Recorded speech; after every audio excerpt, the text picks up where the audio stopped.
Veja no ICL Notícias, segunda edição. Tá na conta do Valdemar. Com Núcleo 4 em julgamento, advogado diz ao STF que presidente do PL deveria responder por ataques às urnas eletrônicas. De maneira contraditória, o presidente do PL não está acusado. Bilionários, bancos e bets na mira. Em sessão no Senado, Fernando Haddad diz que só os desinformados criticam a taxação dos BBBs. Ela só é injusta na cabeça de pessoas desinformadas. Amigo, pero no mucho. Com Milei bambeando, Trump diz que só ajuda a Argentina se o presidente conseguir bons resultados nas eleições deste mês. Our approvals are somewhat subject to who wins the election. O ICL Notícias, segunda edição, está no ar.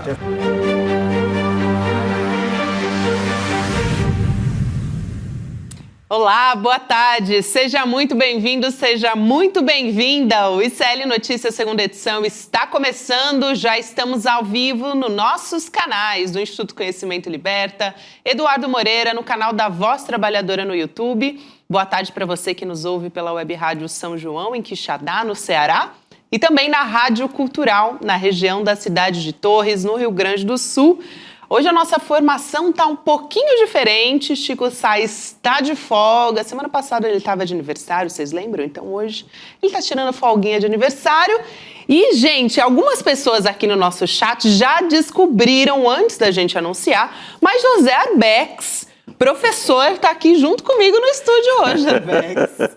Boa tarde para você. Boa tarde. Vamos receber, meu amigo. Bom, para mim, uma honra, um prazer estar aqui do lado da minha censora oficial. Para quem acompanha já sabe, né, que o Arbex é a primeira vez do Arbex aqui no nosso estúdio em São Paulo. E sou sempre eu que tenho que falar, Arbex, foi muito bom. Foi muito bom, foi muito legal o que você falou. Próxima, um beijo. Aí ele fala, não, porque você é a minha censora. Vamos para Brasília também conversar com a Manuela Borges? Bora. Ela é nossa parceira nessa terça-feira, porque Elô também está de folga, né? Tirando alguns dias de descanso. E a Manu está aqui com a gente desde cedo, Manu, na labuta, lá na frente do Supremo Tribunal Federal. Manu, boa tarde para você, minha querida.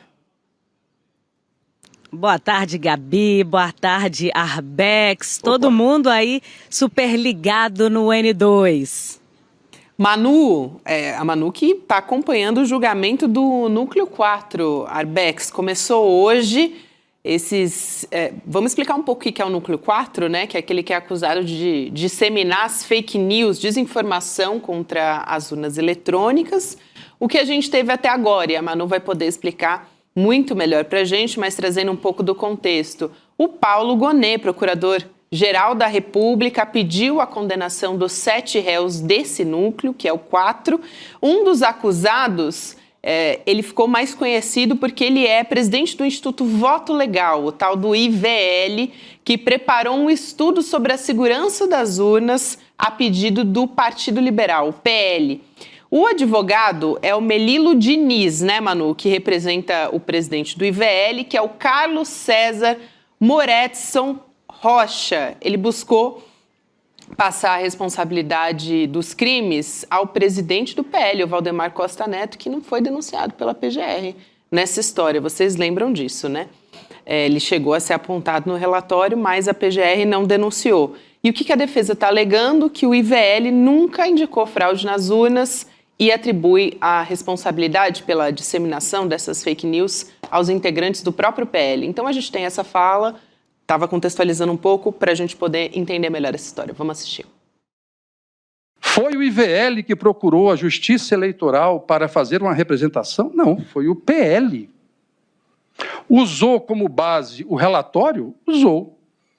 Mas, de maneira contraditória, o presidente do PL não está acusado.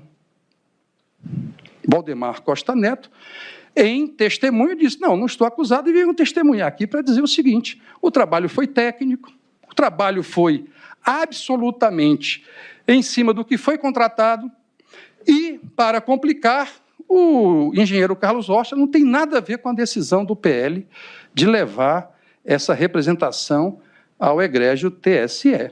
Foi por decisão política da bancada de deputados do PL. Vou passar primeiro para a Manu, que estava acompanhando de perto essa história, e o Arbex, a gente estava aqui nos bastidores, sempre olhando. É interessante aparecer o nome do Valdemar Costa Neto, mesmo não tendo sido denunciado pela PGR. A gente já falou muito sobre isso aqui, né, Manu? Muito interessante foi a PGR não ter denunciado o presidente do PL nesse processo, né, Gabi? Porque realmente ele, como presidente do partido, contratou um Instituto Voto Legal para fazer esse relatório, inclusive com dinheiro público, dinheiro do fundo partidário e, na ocasião, o Tribunal Superior Eleitoral, o presidente ministro Alexandre de Moraes, naquela ocasião, chegou a multar o PL em quase 23 milhões de reais por causa desse relatório, pela má fé, porque o relatório não apresentou provas contra o sistema eleitoral, contra as supostas fraudes que seriam possíveis por meio do sistema eletrônico das urnas, e só com o pagamento dessa multa é que novos repasses poderiam ser feitos ao partido do PL. Então, a gente vê que o Valdemar Costa Neto se livrou por muito pouco. O Procurador-Geral da República, Gonê, não encontrou provas suficientes para acusá-lo aqui no Supremo Tribunal Federal, mas a gente lembra que a Polícia Federal, sim, porque a PF encontrou uma série de provas e indiciou, então, o presidente do PL, Valdemar Costa Neto, que em entrevistas disse que nunca acusou o sistema eleitoral, que ele confia nas urnas e que ele sofreu foi pressão do então presidente Bolsonaro e dos seus correligionários também. Arbex. Não, eu acho que essa fase do julgamento, esse tema da fake news, é um tema absolutamente central. É lógico que essa fase não é tão estrondosa, tão barulhenta quanto foi a do julgamento do Bolsonaro, dos generais, etc. e tal, mas essa é uma fase vital, porque fake news é um instrumento por excelência de fraude.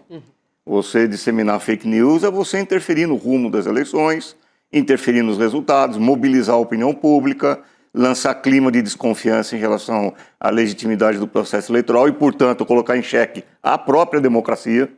Quer dizer, o que está em questão aqui é a democracia. Então, eu acho que foi uma comida de bola. Eu também não entendo qual é o critério que a PGR utilizou para não incluir o Valdemar Costa Neto. Agora, os políticos foram beneficiados. O Valdemar falar que ele foi vítima do Bolsonaro, isso é uma brincadeira, né?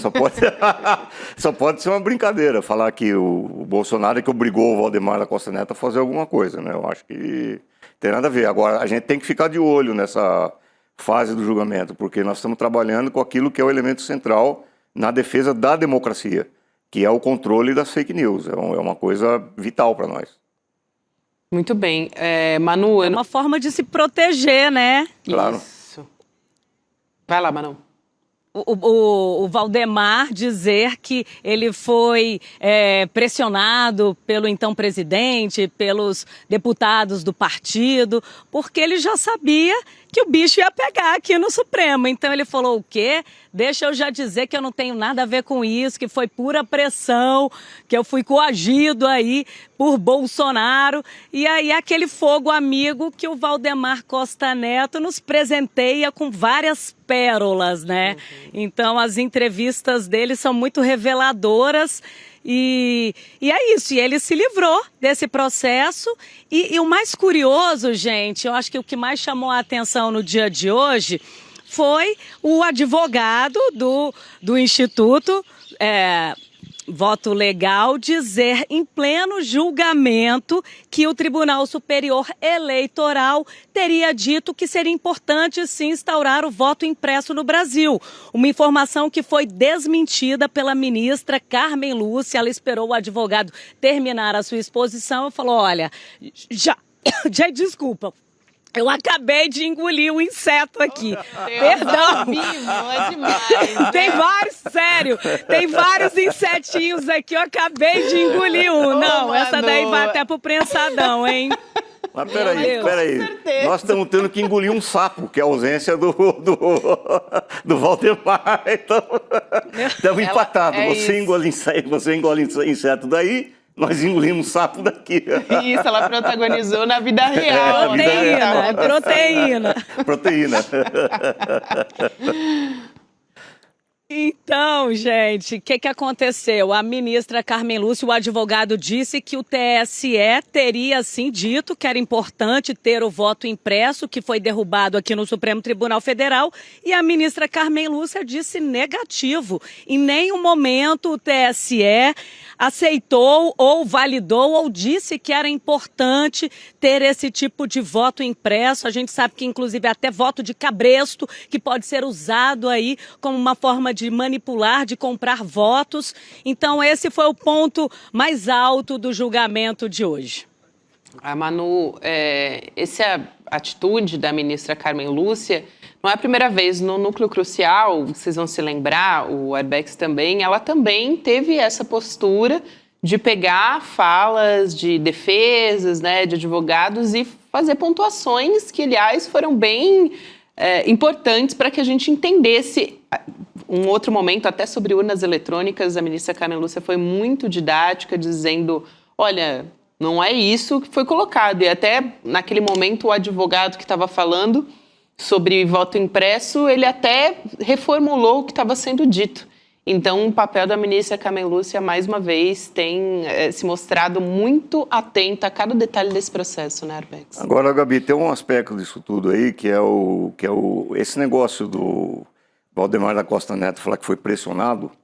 Isso é um comportamento típico de grupos mafiosos, né? Que na hora que esquenta a chapa, um acusa o outro, mostra que não existe coesão ideológica, não existe coesão de princípios, não existe um programa político comum, cada um tentando salvar o seu, e se for necessário, frita o outro que está do lado, e o outro que está do lado que se dane. Quer dizer, na verdade, a gente já viu várias vezes esse discurso se reproduzir ao longo dos julgamentos, particularmente a questão do Cid, né, que foi todo mundo caiu de pau em cima do Cid, o Cid manteve as denúncias que ele fez contra todo mundo, quer dizer, todos contra todos, que é um comportamento típico de máfia, né?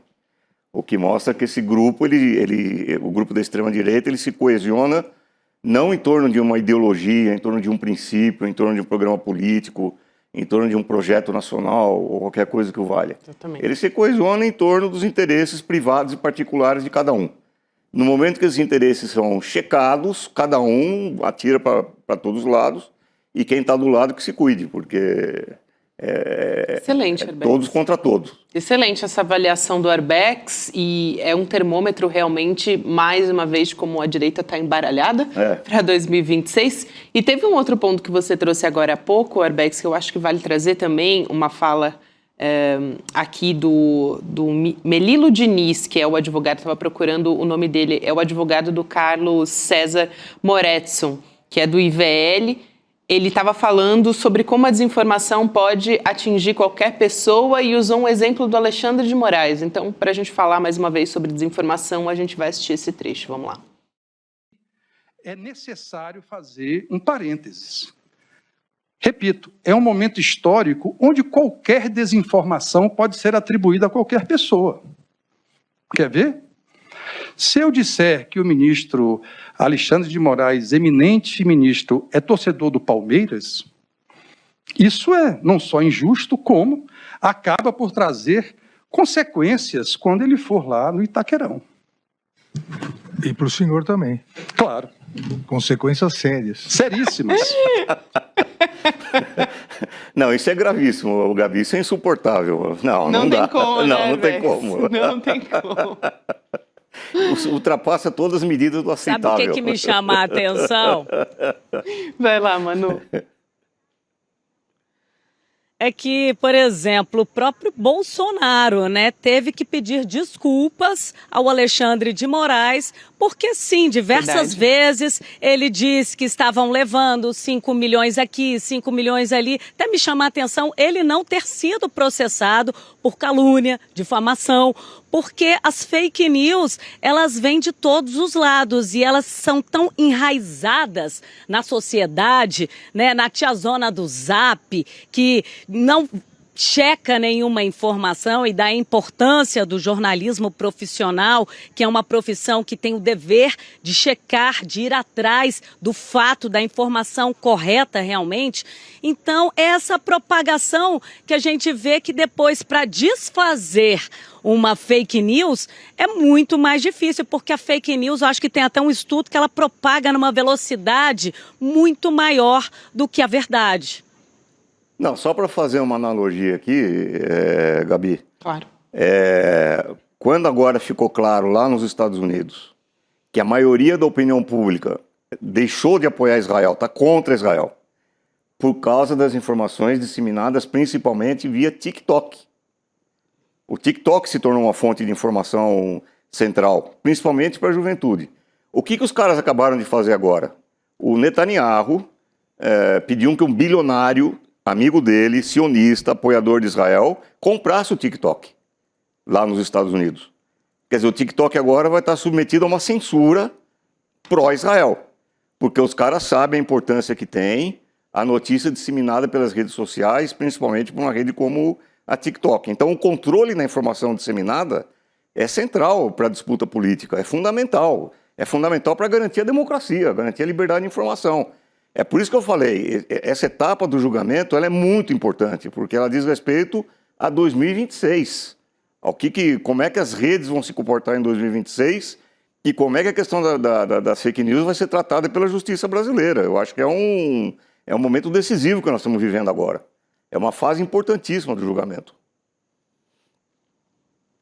E o julgamento, sem dúvida nenhuma. Manu, só para você incluir na sua fala, ele vai até semana que vem, o julgamento desse núcleo, né? Para a gente fechar esse tópico, já queria que você embutisse essa resposta, por favor.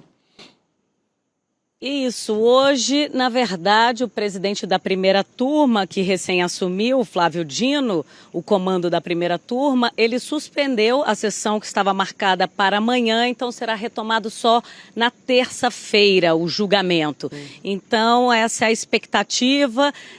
Haviam sido marcados 4 dias, hoje, amanhã, terça e quarta da semana que vem, e agora ficou para terça da semana que vem essa retomada, e aí sim com os votos dos demais ministros que compõem a corte, Carmen Lúcia, Zanin, o Fux e o Dino, que é o último a votar porque ele é o presidente da corte. Então hoje o relator do caso, Alexandre de Moraes, leu o voto dele, referendando aí o que pediu a PGR, pedindo a condenação desses 7 réus por tentar fazer essa ruptura institucional por meio de disseminação de desinformação e também por tentar desacreditar o processo eleitoral, porque tudo começa aí. Se as eleições foram fraudadas, isso referenda o golpe militar, isso dá força para que haja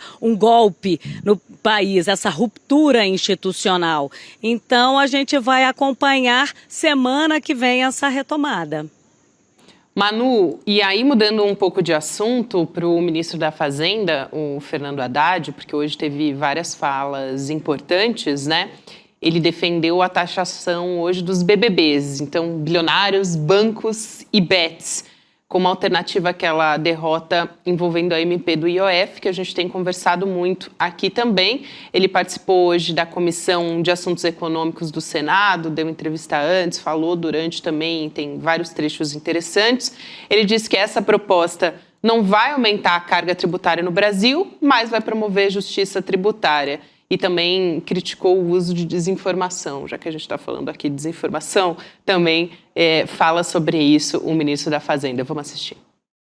Buscar alternativas ao que aconteceu. Porque, de fato, a chamada taxação dos BBBs, ela só é injusta na cabeça de pessoas desinformadas sobre o que está acontecendo no Brasil. Manu. Ele defendeu também a taxação principalmente das bets, que são vícios, né? Como cigarro, álcool, é o que ele falou. Em vários países mais desenvolvidos, às vezes fica até inviável comprar um maço de cigarro, comprar uma garrafa de vodka, por causa do valor desses produtos, por causa da alta taxação. Ele até disse que no Brasil é pouca taxação sobre esses produtos, que trazem sim vício, assim como as bets. Ele defendeu fazendo aí uma referência ao projeto do líder do PT na Câmara, Lindbergh Faria, que propôs esse projeto de lei para dobrar a taxação em cima dessas apostas virtuais de 12% para 24%. Inclusive, hoje eu conversei com vários parlamentares, eu fiz uma enquete lá no Congresso Nacional e o que eles disseram? Nem encontrei nenhum que não defendesse a taxação das bets, muito embora a gente saiba que o lobby é fortíssimo, então que conseguiu inclusive tirar do texto da MP BBB a taxação que era de 12% para 18%, o relator do projeto retirou essa parte do texto para tentar aprovar e mesmo assim não conseguiu apoio. Mas quando se fala em bets, eu não consegui encontrar nenhum deputado que fosse contra, nem o líder do PL, Sóstenes Cavalcante. Ele disse que ele é, assim, favorável. Aliás, ele até atacou o governo Lula, disse que não entende por que foi regulamentado esses jogos de azar online no Brasil. Manu, aproveitando que você falou a respeito disso, eu quero trazer essa fala do Haddad falando sobre não fazer sentido isentar as apostas online. Então, vamos voltar a falar sobre esse assunto, porque é importantíssimo a gente falar sobre a taxação das bets. A gente tem um trecho dessa fala. Vamos lá. Vez ou outra, senador Humberto, eu olho a notícia do tipo: vão tributar as bets. Eu tenho até dificuldade de compreender a frase. Porque, assim, toda atividade econômica é tributada. Toda. Todos vocês, todos os empresários, todo mundo contribui com a sua justa parte para o orçamento público. E aí, o ônus recai ao poder público, que é corrigir uma distorção? Vão tributar as bets? Sim. Porque todos nós pagamos tributos. O Arbeck, sabe o que é interessante também dessa história? Porque quando a gente falava da MP do IOF, o relator, o Carlos Zaratilha, ele estava tentando fazer um acordo para conseguir aprovar a medida provisória. E aí, na ocasião, ele fez ali um acordo para aliviar para as bets, que a taxação naquele momento era menor, a proposta. Agora, com esse projeto, a taxação é o dobro, como estava observando a Manu. Então, no fim das contas, o lobby das bets vai atuar, acho que ainda de forma mais agressiva ainda, para tentar derrubar essa história, né?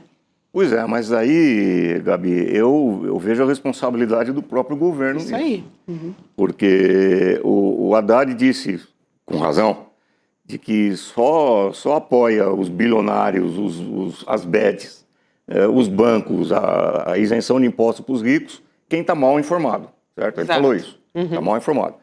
A pergunta é, qual foi o esforço que o governo fez para informar a população? Quando que a população foi informada sobre o que estava em questão? Quer dizer, quando foi derrotada a medida provisória que taxava os mais ricos, etc. e tal, o que o governo fez para convocar a população, para esclarecer a população o que aconteceu no Congresso, por que foi vetada a medida provisória que taxava os mais ricos, quem foram os deputados que votaram a favor dos mais ricos, quem foram os deputados que defenderam os interesses populares e por que isso tudo está acontecendo. O governo fez isso? Não. O governo se comunicou com as redes sociais para informar a população sobre o que está acontecendo? Não. O Lula, por exemplo, ou o próprio Haddad, convocou uma entrevista coletiva com toda a imprensa para dizer o que estava acontecendo e explicar por que a maioria do Congresso se votou contra os interesses do povo? Não. Então, o governo fez o mínimo de esforço para manter o povo informado? Não. E agora se queixa que o povo está desinformado. Aí é brincadeira, né? Quer dizer, nós acabamos de ver como o povo foi para a rua, o povo na rua se manifestou a favor de taxar os mais ricos, fizeram manifestações gigantescas e deu super certo. Nós viramos o jogo. Ou seja, se o povo for informado do que está acontecendo, nós viramos o jogo. Agora, fica nessa queda de braço lá dentro do Congresso Nacional, disputando lá entre compares do Congresso Nacional, aí não vai para frente mesmo. Agora, o governo tem uma responsabilidade central nisso, por não ter entendido até agora a importância da comunicação com o povo. Perfeito, para mobilizar para além das redes, né, Manu, também? Porque já está sendo colocado enfim, hashtags, estão tentando mobilizar por meio das redes digitais, mas é isso, acho que para pressionar... Tem que convocar, tem que ir para a rua, convocar o povo. Convoca uma coletiva, uma entrevista coletiva com toda a imprensa, bota o Lula para falar sobre isso. Bota o Lula para explicar que enquanto não taxar os mais ricos, não vai ter dinheiro para a educação, para a saúde, para todos os projetos sociais que são importantes para o povo. Porque para ter dinheiro para tudo isso, o dinheiro tem que vir de algum lugar. Rico não paga imposto nesse país. Então, de onde que vem o dinheiro? Do imposto que os ricos têm que pagar. Agora, o governo tem que falar isso e tem que convocar o povo para ir para a rua para lutar em defesa disso. Dá certo, nós já vimos que dá certo. O que está faltando? Vontade política de fazer isso. Arbex, o que a gente viu é fazendo depois que teve a MP derrubada, é que as redes sociais começaram a se mobilizar. E de forma perfeita você colocou, tem que ser feito antes, tem que mobilizar antes, tem que explicar, tem que ser didático. A gente vê que a propaganda do governo melhorou bastante, inclusive os investimentos aumentaram muito, mas realmente comeram mosca, igual eu comi aqui, não foi mosca não, foi um mini mosquitinho, mas eles comeram mosca e não ter explicado de forma didática para Dona Maria lá em casa que está assistindo como é que repercute isso aí na vida real, na vida prática, porque é uma coisa que o ministro falou hoje lá na Comissão de Assuntos Econômicos, é que faltou honestidade. A renda líquida, na verdade, a receita líquida do governo está congelada desde 2011 e não acompanhou todo o crescimento das isenções fiscais que chegam a 800 bilhões por ano, que compromete 6% do orçamento da União. Deveria comprometer apenas 2%, já chega a 6%. Então, a receita não acompanha essas isenções, que vem um pouquinho aqui, outro pouquinho ali, aí vem uma questão de uma ajuda emergencial às enchentes no Rio Grande do Sul, né, um aumento para um piso salarial de um setor, e aí vai comprometendo a receita e não dá para fechar as contas no final do ano, né? Então é muito simples. Então o ministro bateu nessa tecla que falta honestidade, explicar com dados o que está acontecendo na real. Não é que o governo está gastando demais. Inclusive, um dos parlamentares que eu ouvi do MDB, ele falou, tudo bem, vamos sim taxar as bets, mas não para o governo gastar mais. Para o governo gastar mais, eu sou contra. Vai tirar da onde? Vai deduzir da onde? Eu falei, de lugar nenhum, deputado. Vai só taxar as bets, que elas pagam pouco, elas não entregam nada para a população e elas têm que, sim, pagar mais, porque é um vício. Aí ele ficou meio, sem reação, depois ficou sem graça. Então, é isso, eles ficam nesse discurso vazio e eles até agora não conseguiram entender que o buraco é muito mais embaixo, que eles volta e meia aprovam medidas que ampliam aí as despesas do governo e a receita não aumenta pelo outro lado. É isso, né, Manu? Não entregam nada e sequestram, na verdade, a saúde mental, a renda das famílias mais pobres. É isso que as bets... porque o povo paga imposto, nós continuamos pagando imposto. Quem não paga é rico. Isso qualquer um entende. Agora, tem que falar, tem que comunicar, tem que ser, como você falou, tem que ser didático, tem que explicar e convocar o povo para ir para a rua. Senão, se ficar esse debate circunscrito aos corredores do Congresso, nós não conseguimos desatar esse nó. É isso aí. E nem só nas redes sociais, né? E nem só nas redes sociais. A gente viu aí a força do povo nas ruas. O próprio bom e velho Ulisses Guimarães já dizia, né, que os políticos, os congressistas têm medo do povo, o povo na rua. Então, realmente faz a diferença. É aquela música, né? O artista tem que ir onde o povo está, vamos botar os deputados tem que ir onde o povo está, os senadores. Deveriam, né? Todo mundo tem que ir onde o povo está, porque senão não rola, não rola se não for isso. É isso, Manu. A gente vai te liberar para descanso, minha amiga, porque o dia foi longo aí, começou cedo lá com o julgamento no Supremo Tribunal Federal e a gente se vê logo, logo. Um beijão. Vê se não deixa os mosquitos aí te importunarem, tá? Gente, eu peço até desculpa que eu tive que ficar abanando aqui, que tá com vários daqueles mini mosquitinhos aqui, tô tomando mordida, tentando concentrar. Olha o esforço de reportagem. Mas deu certo. Valeu, querida. Até Amanhã mais. eu tô de volta. Até amanhã. Até amanhã, Até. Manu. Aqui no estúdio a gente está longe dos mosquitos, né? Então, já que a gente está em ambiente seguro, a gente pode chamar o Rodrigo Viana aqui. Sim, Opa. eu não quero... Eu estava pensando assim, essa cena antológica, né?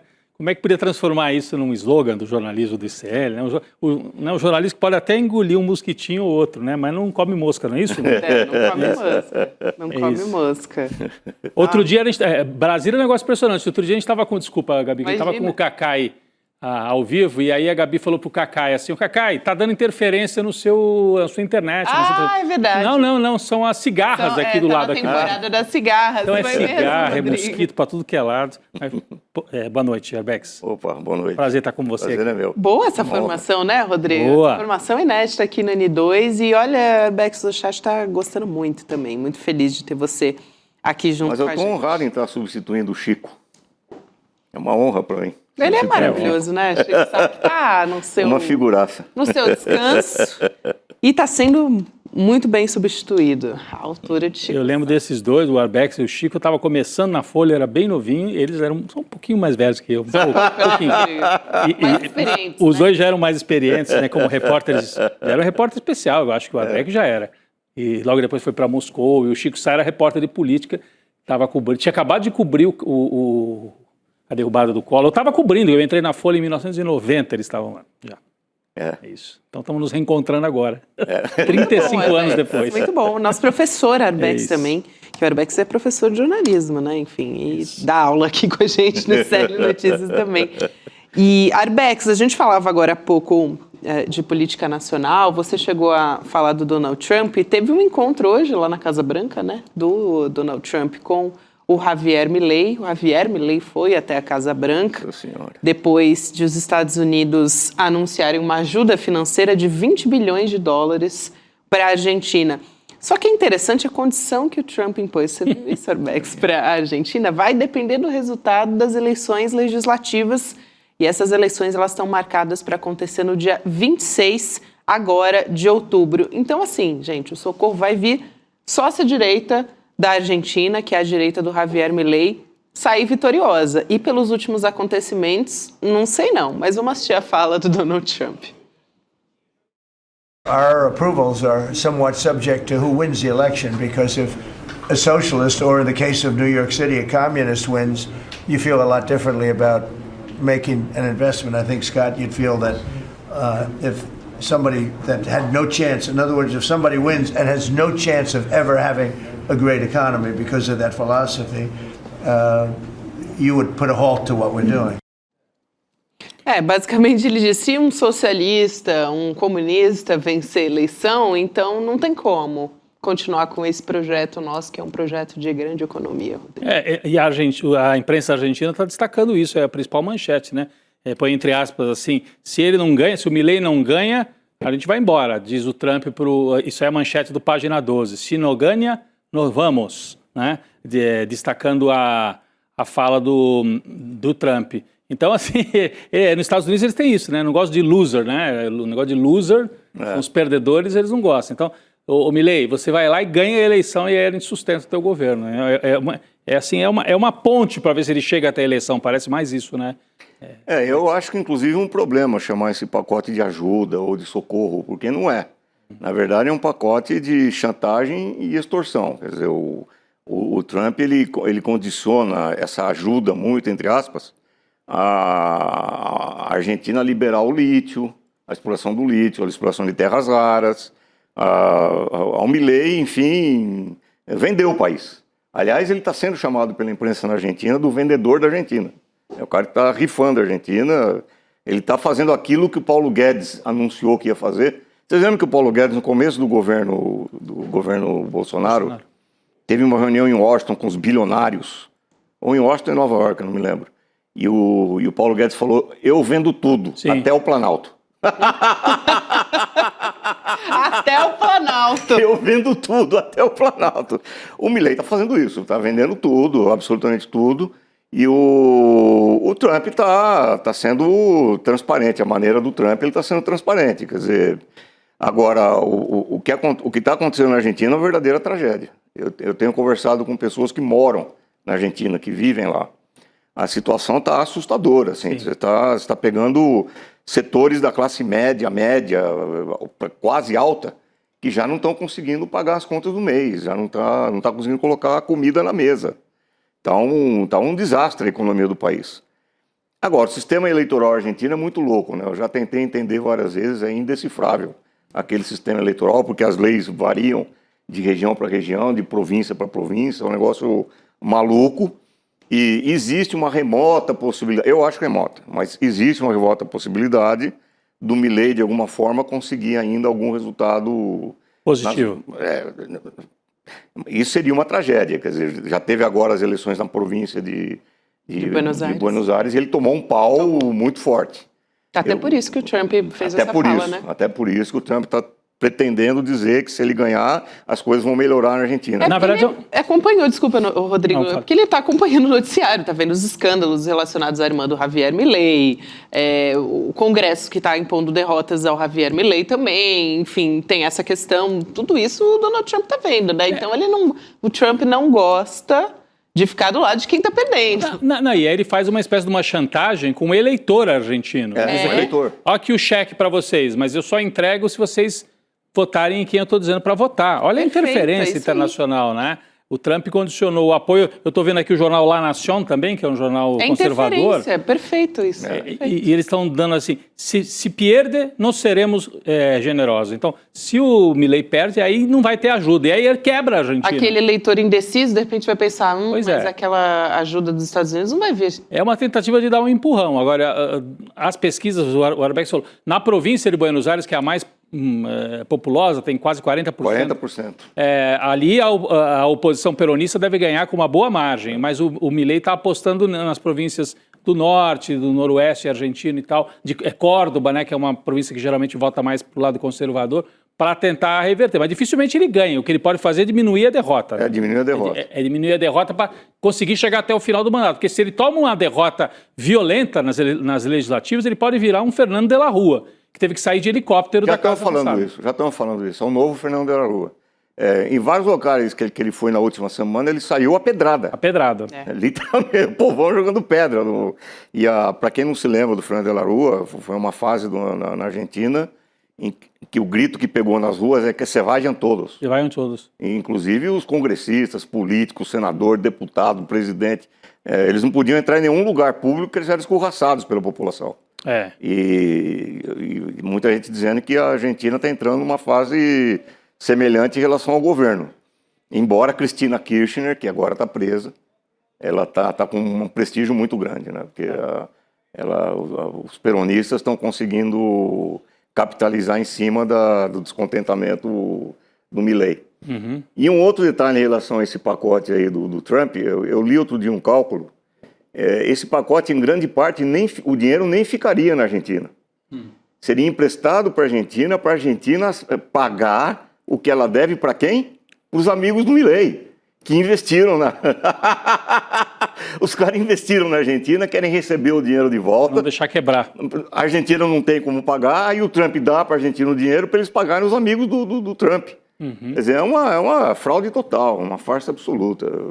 É um processo em que o Trump está tentando dizer, olha, elejam o Milei porque senão vem o inferno. Mas é o contrário, se eleger o Milei, aí é que acabou mesmo. Né? Acabou. Já deu para sacar que não tem nada de milagre econômico na Argentina, né, gente? A gente tem um documentário original aqui do CL, viu, Arbex, falando justamente sobre esse momento político e econômico que a Argentina está vivendo. Vou convidar aqui quem está nos acompanhando e não assistiu à estreia, que foi na semana passada, na quinta-feira, para assistir dessa vez, você pode ir em sln2.com.br, deixar o seu e-mail e acompanhar não só o documentário, né, que está muito bom, mas também o debate do Eduardo Moreira com a Juliana Baroni e com o Fabian Restivo a respeito desse assunto. Você ia falar o quê? Ia dizer a importância disso para o Brasil, dessa eleição, porque para a extrema-direita brasileira, a extrema-direita brasileira estava ensaiando mostrar a Argentina como um modelo que a gente deveria seguir aqui no Brasil. Não, o Eduardo, inclusive, no documentário, eu não vou dar muito spoiler para quem não viu, mas ele mostra isso, as manchetes todas,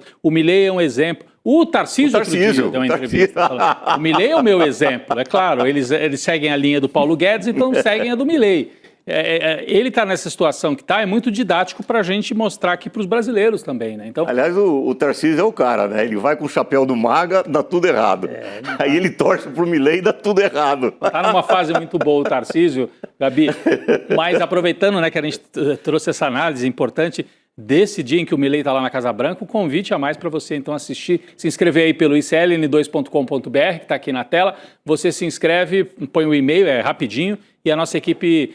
aliás, nesse caso, a nossa equipe nem precisa avisar. Você se inscreve aí e já tem um replay liberado para assistir o documentário conduzido pelo Eduardo Moreira. É isso aí, Rodrigo. Vale a pena, porque o assunto está quentíssimo, né? Está quicando e a gente foi lá para apurar tudo.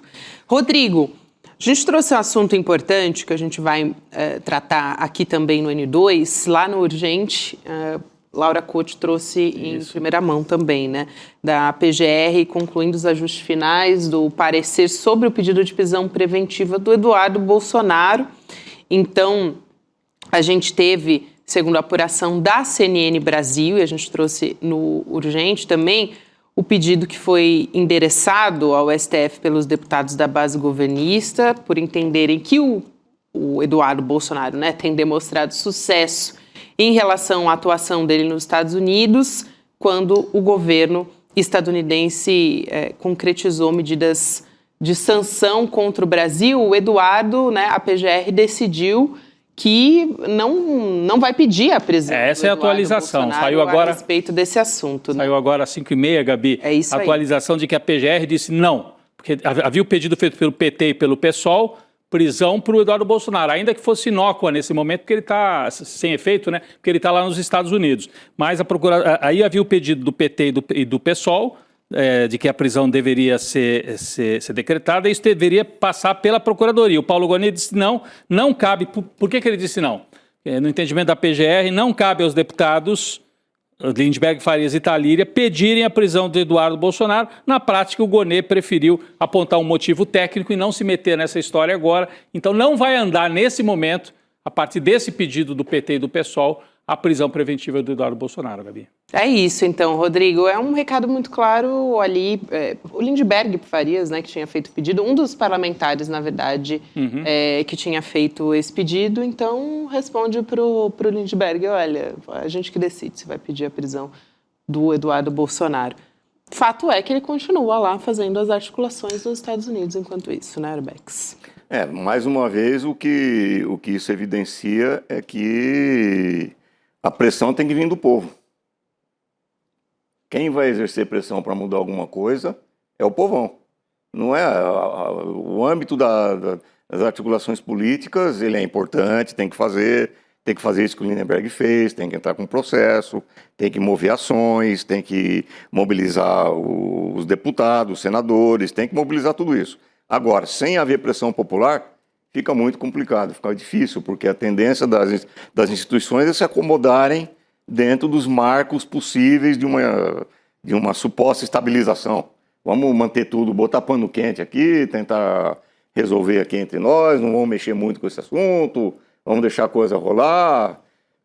Se não entrar o povão em ação e a opinião pública em ação, a coisa ela vai ser colocada em banho-maria mesmo. Eu acho que a tendência é essa. E isso é um problema, principalmente para 2026. O Eduardo está sendo salvo por todos os lados. Outro dia também, no Conselho de Ética, Ética, o relator do caso é um bolsonarista, um delegado bolsonarista, que falou, não precisa caçar o mandato do Eduardo Bolsonaro.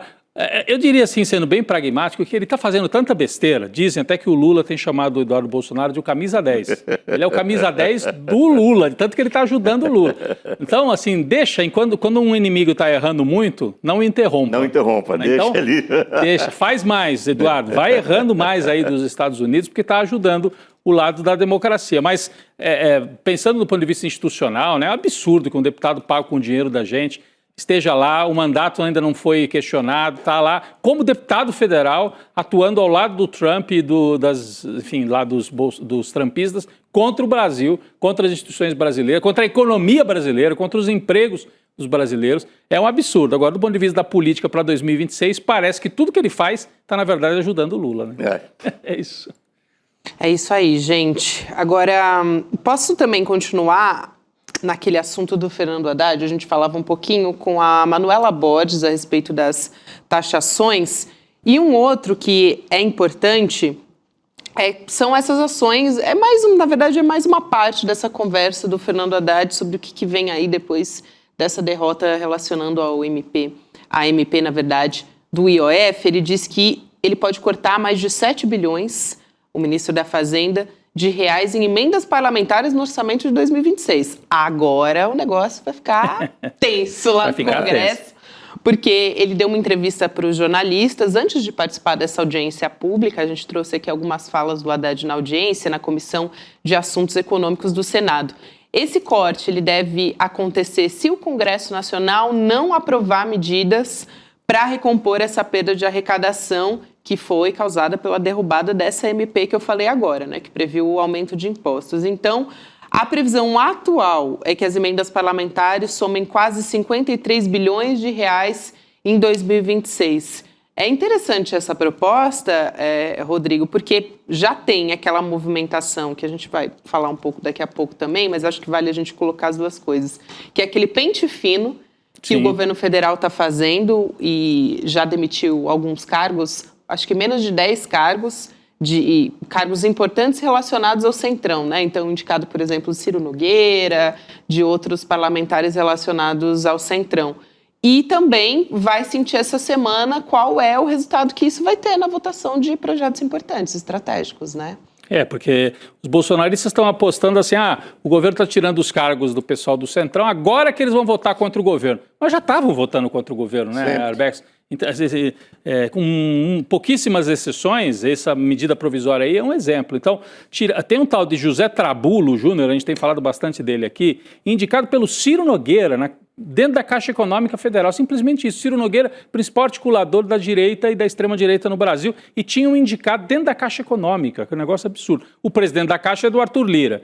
Então, por enquanto, o governo tira o indicado pelo Ciro, mas preserva o indicado pelo Arthur Lira. É dura a vida lá em Brasília, né? E outros nomes aqui, né? A gente tem gente indicada pelo PSD, pelo MDB, pelo Republicanos, em vários órgãos, Caixa Econômica é um órgão importante com muitos cargos, a Codevasp, né, Companhia de Desenvolvimento do Vale do São Francisco, mas o que você dizia, Gabi, era, fazendo essa mexida nos cargos, qual vai ser a consequência nas votações no Congresso? Isso. É uma pergunta.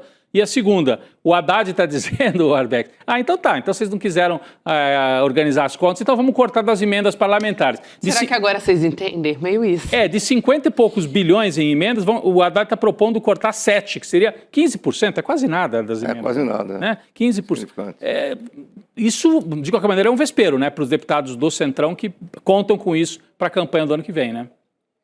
Eu acho que a nossa sorte é que o Centrão está desarticulado, em termos de proposta, de projeto de 2026. Quer dizer, ele está sem um nome que consiga coesionar todos os grupos da máfia deles lá.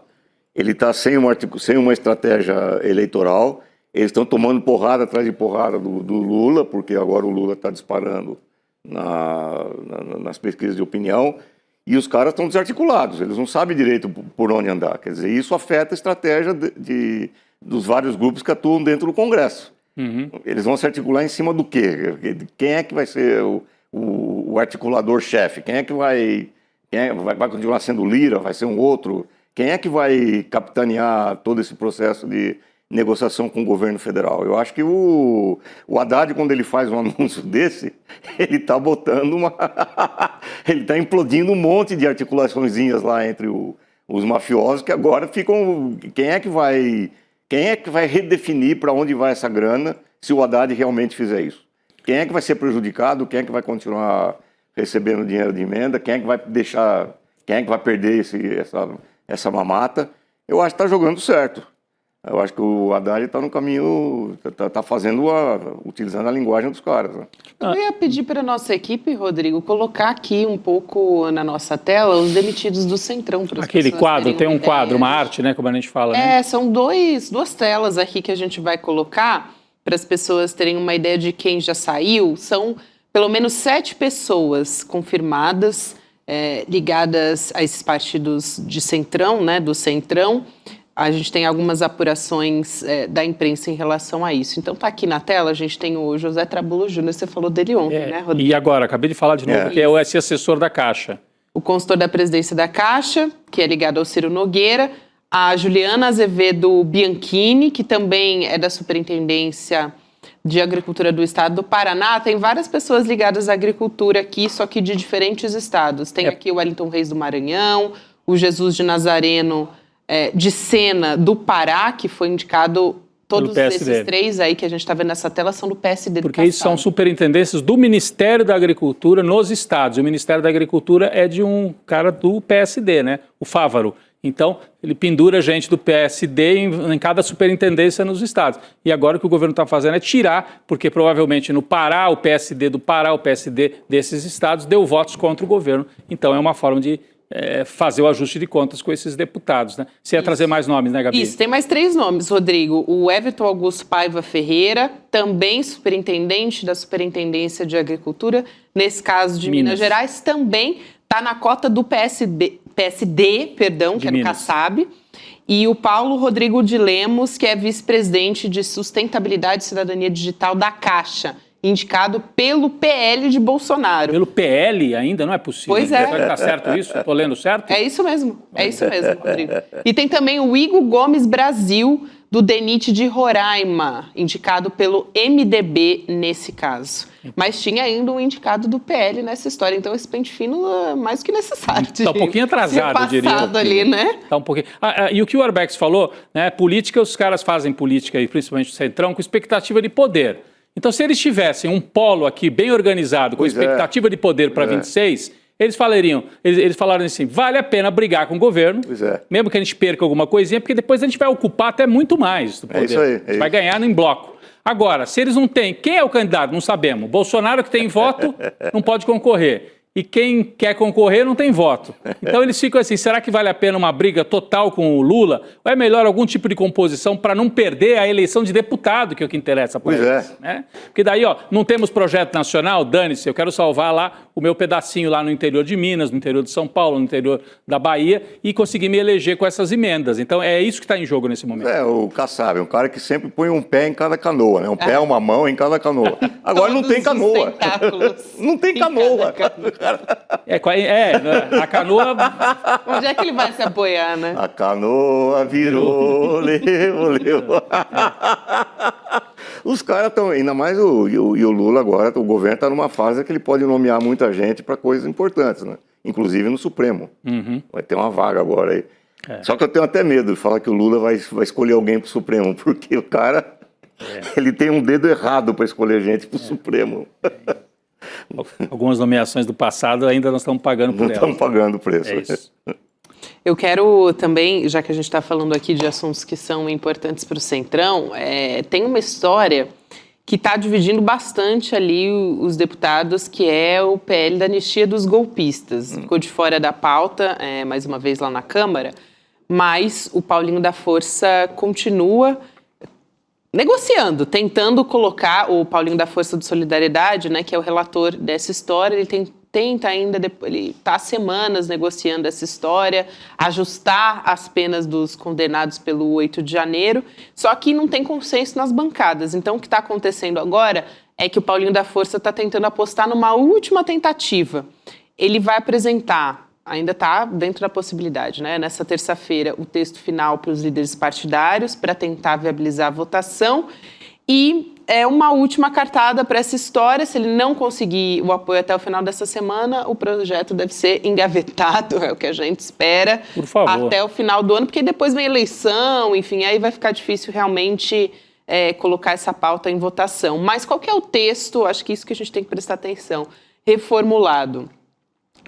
Ele está propondo diferenciar os participantes dos atos golpistas entre influenciáveis. Olha só isso, que é a turma que foi lá para a praça quebrar tudo. Isso. É como se eles tivessem participado de uma maneira passiva. Entendeu, Arbex? Assim, organizadores e financiadores não teriam direito a reduzir a pena. Então, mas só reduziria para os pequenos, que são os influenciáveis, sim. Que é um indício de que ele está vendo que não tem voto para fazer a anistia total, que sirva até para o Bolsonaro e os generais, não tem voto para reduzir pena dessa turma. Então ele está tentando um ajuste aí. Mas parece que mesmo assim não vai andar. A informação que a gente tem dessa semana é de que, mesmo com esses ajustes, muita dificuldade para o... Olha, o grande nome é o Paulinho da Força. Eles estão realmente sem... E o Hugo Mota não está se mostrando muito disposto também a entrar nessa história, né? Porque iria se dispor com o STF mais uma vez, aí desgasta também com a população, que é uma pauta que não tem... Não tem apoio. As não pesquisas tem apoio da mostraram população. que não. Não, a rua mostrou que não. É. Nós não podemos esquecer a mobilização que teve, foi muito forte. É o principal termômetro, É o principal termômetro, não tem conversa.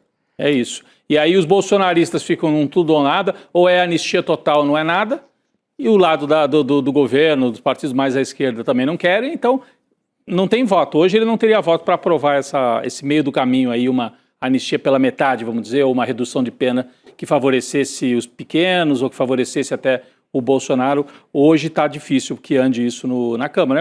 É uma notícia boa. Vamos aguardar, né? Porque o Congresso deu tanto susto ruim na gente que, né, não me espantaria se viesse mais um. Mas o que a gente tem hoje é que dificilmente vai avançar essa pauta nesse ano no Congresso. É o que a gente espera, né, Rodrigo? É o que a gente espera. Depois a gente traz aqui, daqui a pouquinho, Luiz Costa Pinto, também, que vai falar a respeito disso. De Brasília, né? De Brasília, com informações de bastidores a respeito disso.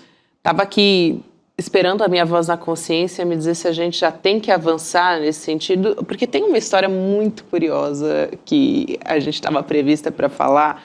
Aqui a gente falava nos bastidores, Rodrigo. Arbex, a gente conversava, passando o roteiro antes da gente vir aqui para o N2 de fato, que é de um cantor. É muito boa essa história. É muito boa. Boa, assim, de horrível, né? Tem 7 ouvintes mensais no Spotify e ele tem sido contratado frequentemente pela Prefeitura de São Paulo para fazer show em quermesse e cachê, assim, de R$50 mil. O nome dele é Davi Goulart e ele é primo do Rodrigo Goulart, que é secretário de Desenvolvimento Econômico e Trabalho da Prefeitura. Essa família Goulart tem vereador, deputado há muitos anos aqui em São Paulo, né? O Goulart antigo é um que se elegeu muito com base no voto de torcida, de futebol. O pai dessa mesma família aqui. Isso. E aí, a gente falando aqui até agora, né, desde 2023, Arbex, chama muita atenção porque ele já ganhou quase R$900 mil da gestão do prefeito Ricardo Nunes, sempre sem licitação, com a justificativa de ser um artista consagrado. Um artista ali do churrasco, né, de músico de pedido de casamento, que está ali, enfim, recebendo projetos, né? Aliás, esteve em projetos que receberam emendas desse primo dele. Só no ano passado, o Rodrigo destinou R$700 mil em 2 emendas para pagar esses shows em quermesse, em festa de bairro. Eu acho que você está sendo muito maldosa, Gabi. Né? O cara tem um talento, ele tem uma coisa para mostrar. Eu acho que falta sensibilidade para você. Falta só alguns ouvintes a mais no Spotify, né? A prefeitura conseguiu antever o talento dele. Exatamente. A prefeitura... Quantos quadros Van Gogh vendeu quando estava vivo? Não podemos ser injustos. Não podemos, pô. Você tem que apostar em valores novos, você tem que aprimorar a sua sensibilidade. O Ricardo Nunes é um cara que tem muita visão de cultura. É impressionante. O prefeito de São Paulo. Tem tanta visão que ele se pronunciou a respeito disso. Ele disse, olha, o primeiro posicionamento é que não é porque é primo... É que não é porque é primo dele que tem impedimento dele trabalhar. Acho que é importante colocar isso. O segundo é que a cultura O que a cultura, né, a pasta, me passou é que todos os procedimentos foram adotados e não existe irregularidade, mas, obviamente, tendo em vista a matéria, eu pedi para se fazer uma nova apuração.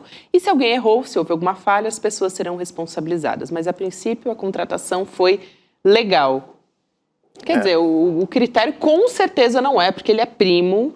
Claro, isso é muita maldade. Do Rodrigo Goulart, isso é né, o secretário de Desenvolvimento. Eu tenho certeza que não. Ele é primo do secretário, né, e essa turma é do MDB, essa família Goulart. Essa turma é do MDB. O velho, o Goulart, que é secretário de Cultura, o pai dele é deputado, e eles são primos do cantor, e o dinheiro circula tudo dentro da família. É impressionante isso. E os caras fazem campanha... E o Ricardo Nunes está em campanha pré-candidato a governador. Se o Tarcísio sair para o presidente, ele é o candidato do Centrão aqui em São Paulo para governador. Essa é a turminha aqui da Prefeitura de São Paulo, Gabi. Muito bem, vamos seguir aqui. Essa história eu não podia deixar de trazer aqui. Hoje é dia de Precisamos Conversar, 7 horas da noite. Tem uma conversa que é sempre uma conversa leve, mesmo em temas assim que são indispensáveis para a gente discutir. Alguns temas são densos, mas o papo é sempre muito gostoso de ouvir, com a Juliana Baroni, a Márcia Tiburi e a Sara Zara e a Sucena também. Elas estão esperando no Precisamos Conversar. Tem uma, aqui para quem está nos acompanhando por vídeo, tem uma foto da Odete Reutemann, de Vale Tudo, da Débora Bloch aqui. Vale publi, porque para quem acompanha Vale Tudo sabe que tem, assim, um show de publicidade, né? A gente está sendo inundado de publicidade na novela, então as meninas vão discutir ali o limite da publicidade no entretenimento. Tá demais mesmo, né, gente? A gente tá esperando a cada cena, só esperando a publicidade entrar e tá difícil, tá difícil. É o velho merchan, né? Dentro da novela. Só que um pouco além do... Um pouco acima do tom. Do tom, viu, Rodrigo? Tá difícil a vida, até pra Globo. Tem que ser, não põe o merchan, não fecha a conta da novela. Veja só, daqui a pouco vai ter um merchan no meio da morte ali da Odete Reutemann, Pode ser. do assassinato. Ah, com certeza. Não duvido, não duvido. Um oferecimento dos cemitérios privatizados de São Paulo. Né? Sensacional. Ou então, vai saber, né, como é que se limpou o sangue ali, né, usou certos sabonetes. Bom, tem também intoxicação por metanol na discussão, que é um debate bastante importante, mas elas puxaram para uma discussão que tem sido feita entre os jovens, né? Que é uma escolha ativa de uma parte dos jovens não consumir bebidas alcoólicas. Essa é uma discussão que entra. E tem também a escritora Helena Larris, tem uma campanha que luta por justiça para a Helena, vítima de uma internação psiquiátrica forçada, e também todas as mulheres vítimas de violência física e mental também. Então, logo depois do ICL Notícias segunda edição, a gente acompanha a conversa do Precisamos Conversar. Acompanhe. Combinado. Seguimos aqui, voltando a falar de Brasília, Luiz Costa Pinto, semanalmente aqui com a gente, trazendo informações de bastidores na terça-feira. Boa noite, Lula. Boa noite. Boa noite. Boa noite, Gabi. Boa noite, Arbex. Boa noite, Rodrigo. Hoje eu combinei com o Rodrigo, tá? A gente acertou o figurino. A camisa bom. preta. Ele me escreveu para falar das pautas, eu falei, a pauta eu não sei, mas a camisa tem que ser de preto. Tem que ser, não avisaram o Arbex, né? Não. Deixaram o Arbex excluído da história, né, Arbex? Tem uma história aí, Lula, que a gente quer muito que você compartilhe com a gente. A gente estava falando muito de movimentações no Centrão. Tem um personagem muito importante que está atuando, falando com o governo, né, e até interferindo, na verdade, nessa decisão a respeito das demissões, que é o ex-presidente da Câmara, o Arthur Lira. A gente vem falando muito a respeito dele porque ele teve um papel ali fundamental, até para demonstração de como está a força do Arthur Lira nesse momento. Surpreendeu muita gente nessas últimas atuações no Congresso Nacional. O Lula, ele teria telefonado para Gleisi Hoffmann, né, a ministra das Relações Institucionais, por conta da Caixa Econômica Federal, não é isso? Eu acho que... Fala, pelo amor de Deus, não tira o meu presidente, é isso, Lula? Pois é. Exatamente. O Arthur Lira, ele vende poder, né? Isso desde que ele começou como presidente da Câmara, ainda no governo não, eu falo que era ainda naquele período, né, do Bolsonaro, Quando ele se tornou presidente da Câmara, ele implantou definitivamente o orçamento secreto da maneira como ele existe hoje.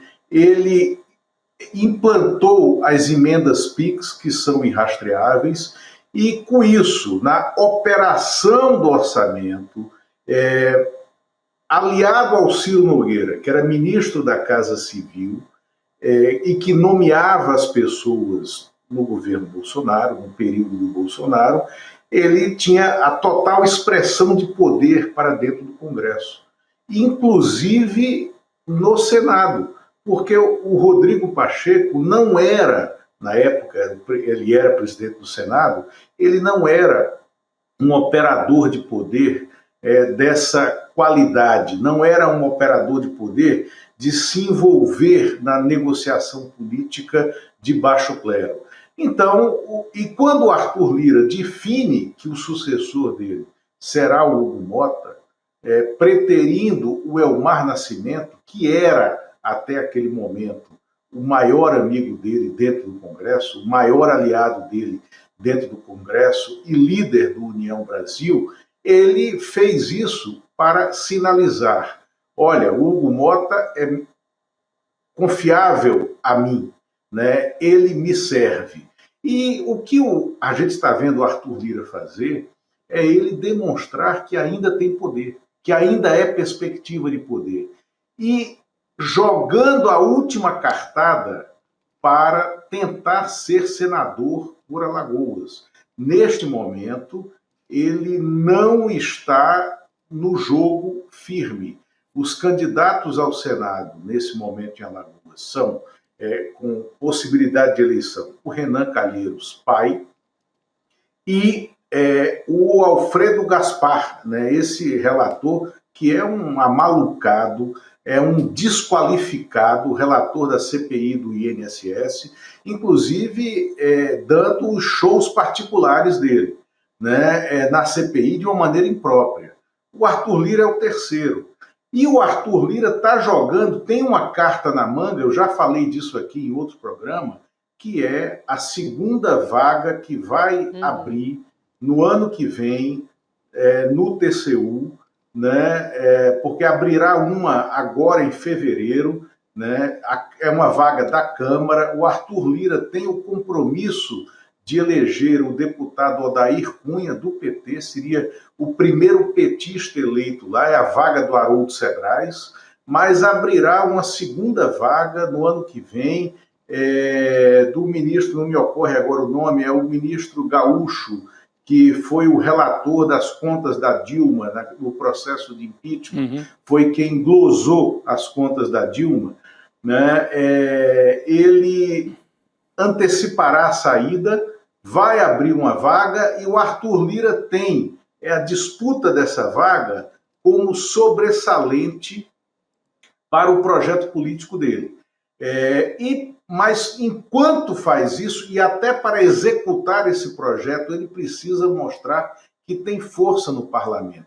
Então ele está se configurando nessas articulações como a voz do Centrão, como a voz do governo com esse Centrão, que não tem mais serventia nenhuma para o governo, porque é um Centrão, como vocês falaram aqui há pouco, que segue votando contra o governo e que tem que ser punido por isso, né? Então, o governo está correto ao demitir todo mundo. Na Caixa Econômica, o presidente da Caixa é uma pessoa ligada historicamente ao Eduardo Cunha e ao Arthur Lira. E essa pessoa deveria deixar o cargo. Agora, outros diretores e vice-presidentes, inclusive o de marketing e de publicidade da Caixa Econômica, que é muito relevante na irrigação financeira e de comunicação, porque a Caixa é um anunciante relevante, dessa turma, é indicado do PP, do Ciro Nogueira. E esse personagem ainda não deixou o cargo.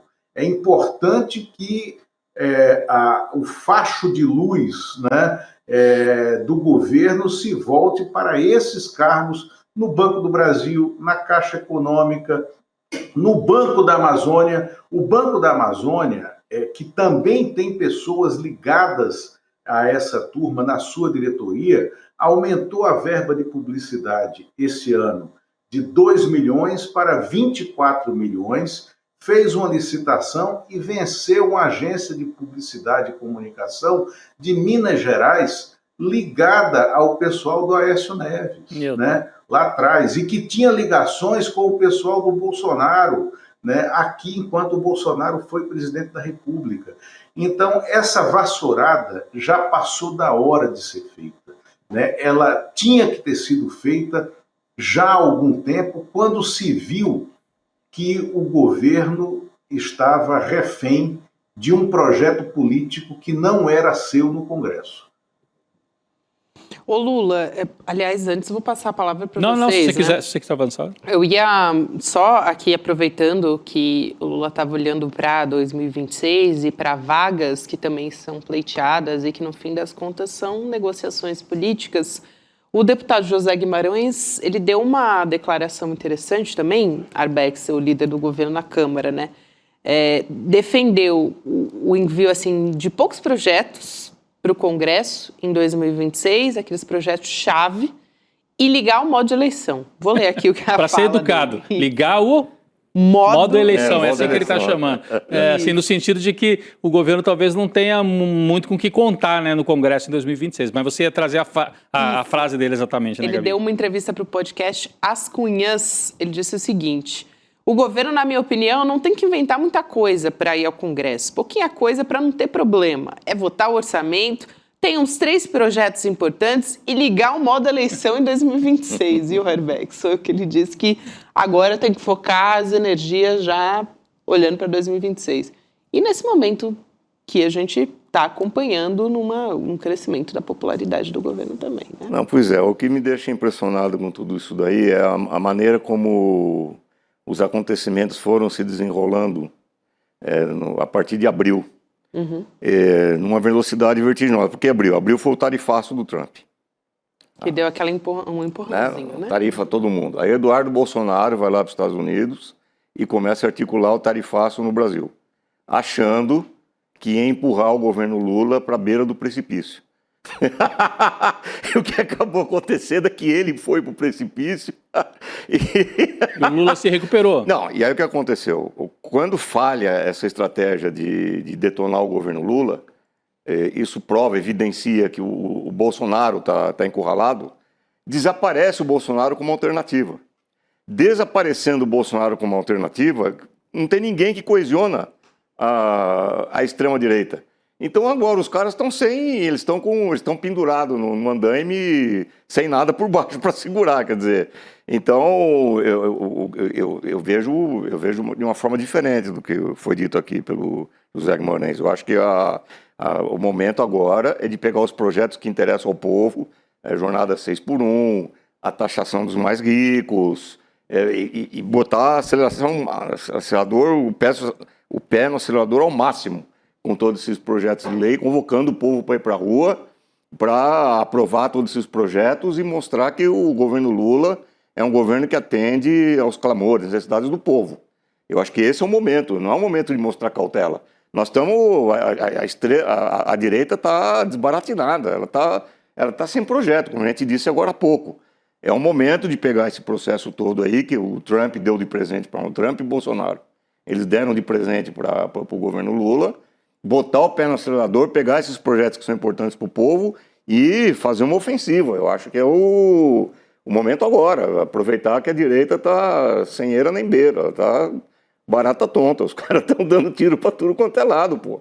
Eu acho que é o contrário do que ele está dizendo aí. Até legal, a gente pode até devolver para o Lula, entre a fala do Guimarães, que é líder, né, que é do PT do Ceará, é líder do governo, e essa observação do Arbex, o Lula, o que você imagina que vai acontecer nos próximos meses aí no Congresso por parte do governo Lula? O Lula topou fazer um enfrentamento, parece, nessa questão dos cargos, né?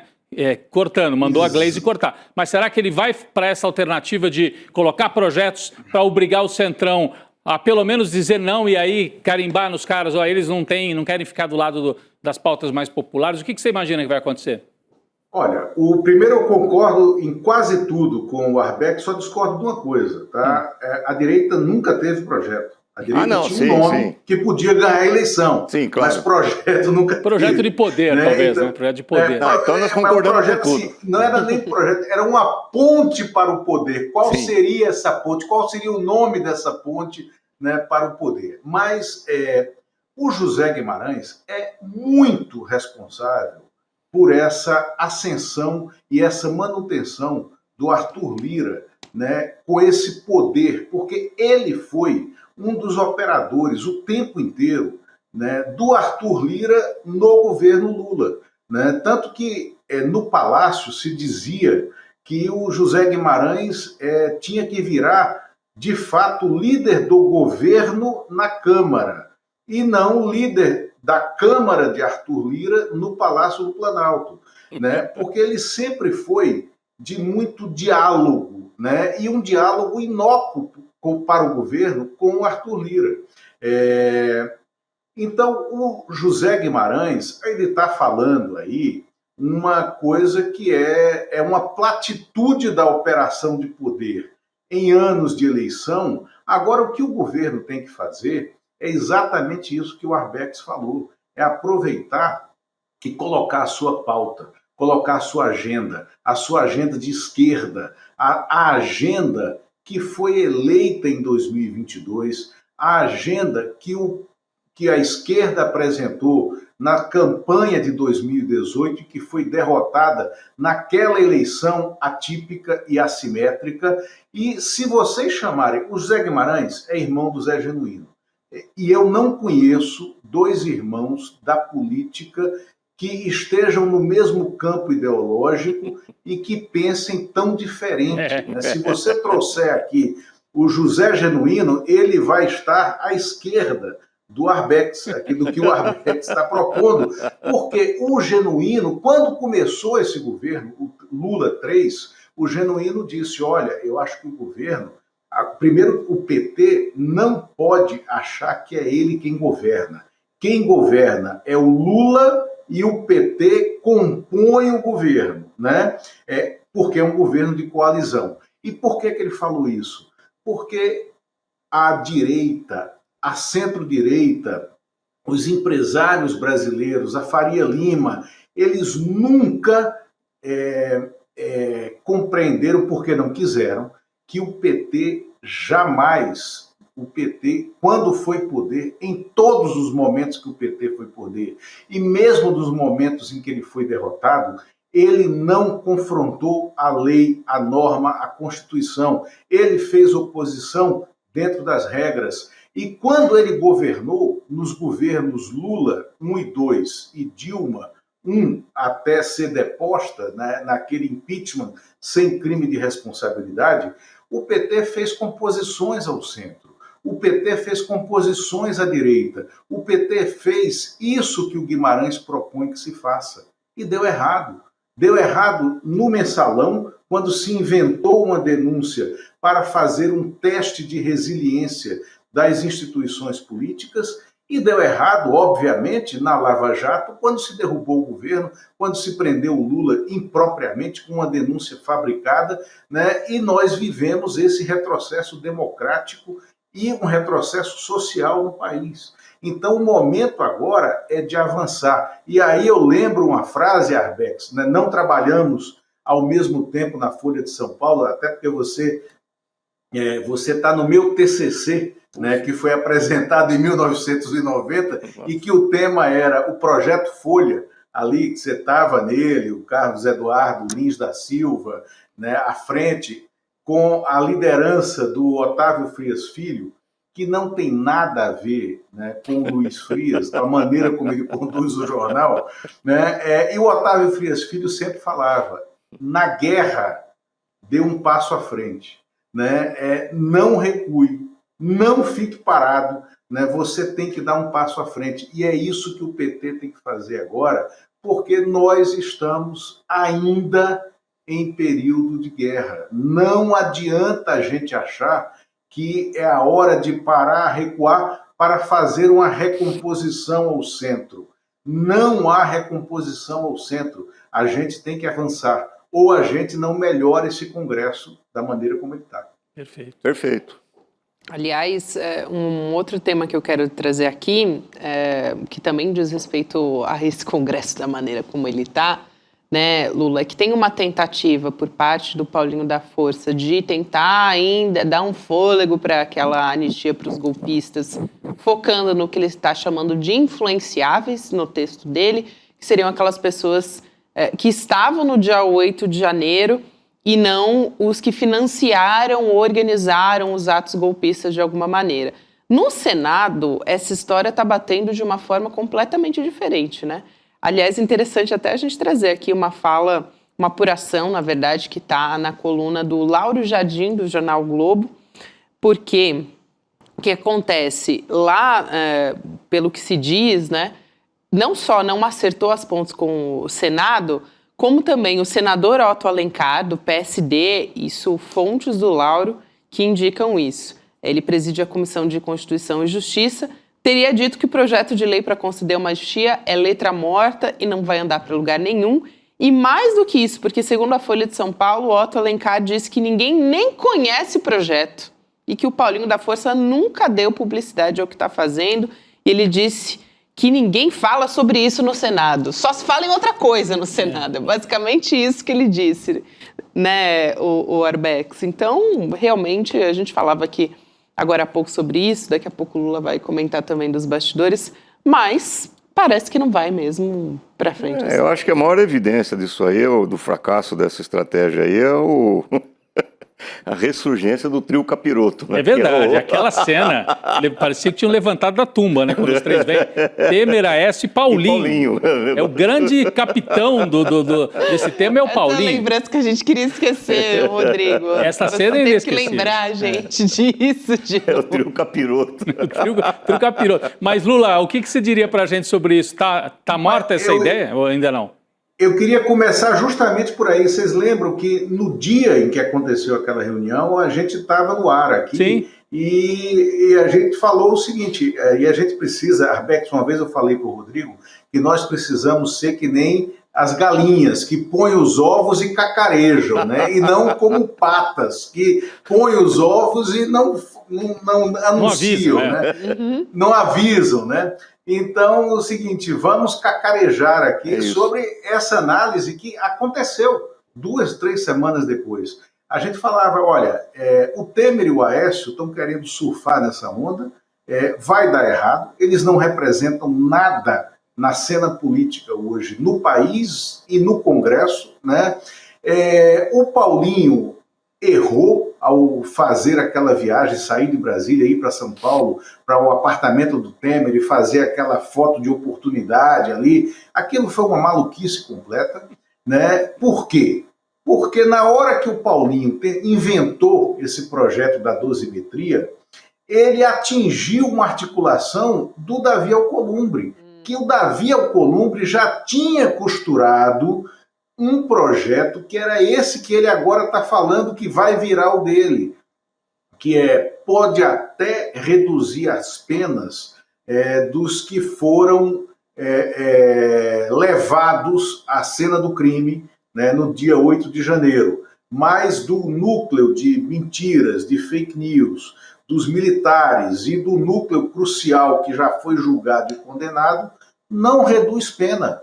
Né? Essa é a proposta desde sempre do Davi Alcolumbre. E aí o Davi Alcolumbre procurou o Hugo Mota, tá? Para dizer o seguinte, olha, não tem esse negócio de PL da dosimetria, de botar o Temer para brilhar aqui, de botar o Aécio. Não. O projeto que vai passar no Senado, se passar, é o projeto que o Senado construiu, que era o projeto dele. Então, é nesse pé que está o Paulinho, mas ele já falou hoje aqui em Brasília que acha que não vota esse PL. Ou seja, que ele é exatamente isso que o Otto Alencar falou, né, que o projeto, o PL da dosimetria, é quase um defunto, insepulto no Congresso, na Câmara e no Senado, sobretudo. Combina com capiroto. Eu queria até mostrar a cena, que eu não sei se todo mundo se lembra, que a gente acompanha muito e debate isso, né, no jornalismo político e lembra bem da cena, mas é realmente uma imagem. A gente no dia falou o seguinte, era um termômetro de que o Tarcísio estava se esvaziando e aí ficou o espaço aberto, porque política não tem espaço vazio, né, Arbex? E aí ficou o espaço vazio, o Temer falou, deixa comigo. Eu levantei da tumba. Coloca a foto de novo, gente. Tá aí a foto dos três. Esses três tomaram conta Eles do espaço falaram, vazio. repara só, o Aécio, que é do PSDB, que está quase fechando. O Temer, que saiu com 2% de aprovação. E o Paulinho, que na verdade não foi eleito. Ele conseguiu o mandato depois, porque entrou com recurso e tal. Então, é um trio que não tem voto, não tem expressão e ocupou um espaço da direita que ficou vazio quando o Tarcísio percebeu que tinha feito um monte de bobagem em seguida. Então, é essa turma que tentou levar adiante esse projeto que agora o Otto Alencar avisa, está na nossa manchete, é letra morta. Se passar na Câmara, e acho que não passa, não passaria também no Senado, né, Gabi? E realmente é letra morta, a gente veio falando sobre isso, porque realmente ia morrer no Supremo Tribunal Federal, se fosse judicializado também. Mas acho que nem chega lá. Mas não chega nem lá, exatamente, não chega lá, o Senado já deu o recado. A gente já vinha falando a respeito disso, que o Davi Alcolumbre não queria pautar de jeito nenhum, mas... mas tem um dado aí que eu acho importante. Todo mundo sabia que se passasse ia ser barrado no STF. Mas por que a direita insistiu nisso? Porque ela queria criar uma crise institucional. Ela queria fazer o STF bater no Congresso. Ela queria criar desgastar mais o STF. Desgastar o STF, desgastar o governo federal. Ela queria provocar uma furdúncia aqui, um desgaste geral das instituições. Isso foi completamente fracassado. Vai morrer antes disso. Uma derrota, quer dizer, não é uma derrota só porque foi barrado a anistia. É uma derrota porque ela não conseguiu fazer aquilo que ela pretendia, que era produzir um desgaste institucional do país. Uma crise institucional, Gabi. Excelente. E também não é só porque é a pressão da população né, de que não aprova também essa pauta. Lula, sempre bom ter você aqui com a gente. Mas o Lula falou uma coisa aí que eu quero insistir nesse negócio. Ele falou da galinha. Olha, para mim não tem evidência maior disso, que a gente não divulga aquilo que a gente mesmo faz. Foi no dia que o Brasil oficialmente acabou com a fome. O Brasil tirou o país do mapa da fome.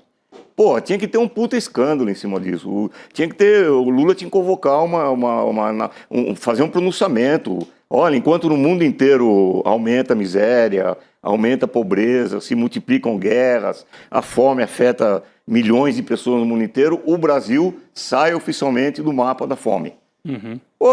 A própria esquerda não ficou sabendo disso. É um negócio fantástico, assim, é um negócio absurdo. É isso. Então, embora o Lula tenha me chamado de velho, já que eu estava no TCC dele... Aliás, o Rodrigo também me chamou de velho. Eu também falei que quando eu cheguei na Folha, ele já era um repórter veterano. Experiente, né, Arbex? Só experiente. Pois eu diria o seguinte, agora, sobre o Chico Sá, que é uma figura ausente, tá? Eu fui calouro do Chico Sá da Universidade Federal de Pernambuco. Quando eu estava entrando, o Chico estava saindo. E no ano que ele saiu, ele foi lançado ao Prêmio Nobel de Literatura. Tá? Excelente. Mais um que é um experiente aqui dessa mesa redonda. Lula, a gente se vê na semana que vem para continuar essa conversa aqui. Até logo. Tchau. Boa noite. Então, com essa mesa de experientes aqui, não tem velho, né? A gente sabe. Não é velho, Arbex. Sim, é experiente, entendeu? Tá certo. Então, olha, hoje foi um prazer receber você aqui na nossa mesa redonda, agora a gente vai querer só pessoalmente. E aí, como é que faz? Porque a gente ficou mal acostumado, o que é bom a gente acostuma rápido. Vou contar pro pessoal, bastidores aqui, para mim foi um choque, eu conheci a Gabi só de tela. O Rodrigo não, o Rodrigo já conhecia há bastante tempo, mas para mim foi um choque encontrar a Gabi pessoalmente, porque você vê a pessoa na tela, você faz uma certa ideia e tal... Mas ver pessoalmente, essa pessoa demorou um tempo para me acostumar corpo, com a ideia. Assim, né? Como é que é isso? Eu também fiquei assim, a gente não sabia que ia ser pessoalmente, então a gente tomou aquele susto, mas um susto bom. Obrigada, viu, Arbex? Obrigado, foi um prazer. Até a próxima, e uma honra para mim. Foi excelente, uma honra pra gente e para quem nos acompanha também. Agora tem o Precisamos Conversar, hein, gente? Você continua aqui com a gente, que tem muita discussão importante A partir de agora, amanhã estaremos de volta aqui com a nossa programação também. Tudo normal no N2. Tchau, gente. Boa noite. Até amanhã. Boa noite. Tchau, tchau. Boa noite. Sucesso estrondoso. Milhares de pessoas assistiram o nosso documentário Vai Pra Argentina e entenderam por que Javier é hoje a maior fake news do planeta. Se você não assistiu o lançamento, uma boa notícia para você. A gente liberou por mais alguns dias o replay do filme. Então, se você quiser assistir a uma sessão gratuita desse filme, você tem poucos dias. Juntar sua família, seus amigos e assistir. Sugestão minha? Assiste. Você vai ver um mito cair diante dos seus olhos. Bom filme. Don't waste my time. Na loja Sou e CL você encontra camisetas, canecas, mochilas e bonés que carregam ideias.